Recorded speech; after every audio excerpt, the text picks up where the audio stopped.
we're ready. Thank you. Thank you all for participating. Maraming salamat na narito kayong lahat. Alam ko na-recess tayo at hindi tayo araw-araw pinapapasok ngayon. Pero hindi naman 2 days a week. So, simulan na natin. Huyu, Madriaga. Sinungaling ka, Madriaga. Naku, hindi ko mabuo yung pangalan nito.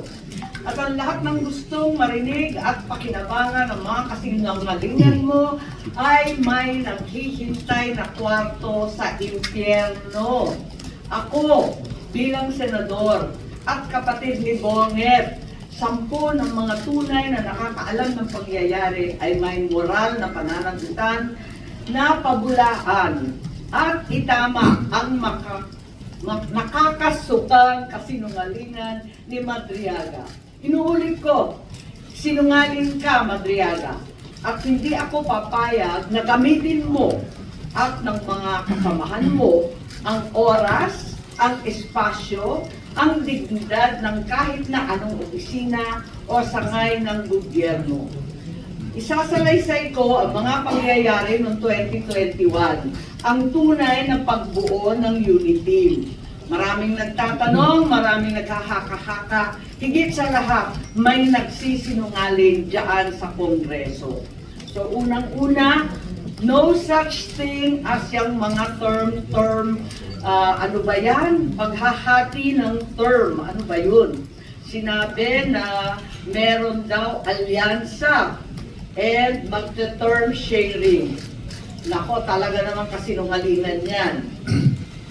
Okay, next slide na tayo.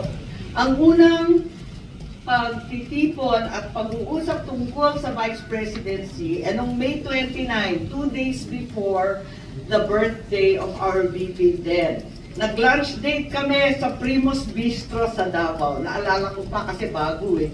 Tapos, first time na nag-usap ng matagal-tagal si Bongbong at si Inday Sara. Tapos nag-greet kami at syempre nagpahagin kami na kung maaari si Bongbong na ang maging VP ni Inday Sara.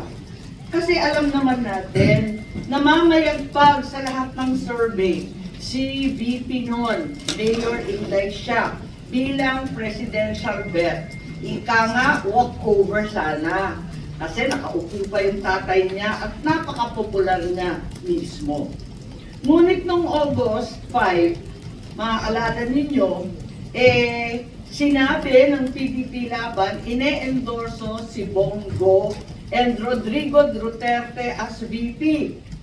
Yun ang official statement. Pero ang walang siyang Madriaga na yan, ang sabi a few months before November 21, nakumbinsi ni Bongbong si PRRD na si Inday ang maging VP sa kanya. Hindi ko talaga maintindihan ang pinagsasabi niyan. Maliwanag na ang PDP may sariling lakad, may sariling mga kandidato, hindi si Bongbong. Nag-umpisa kami mag-usap-usap sa isang GC noong September 7.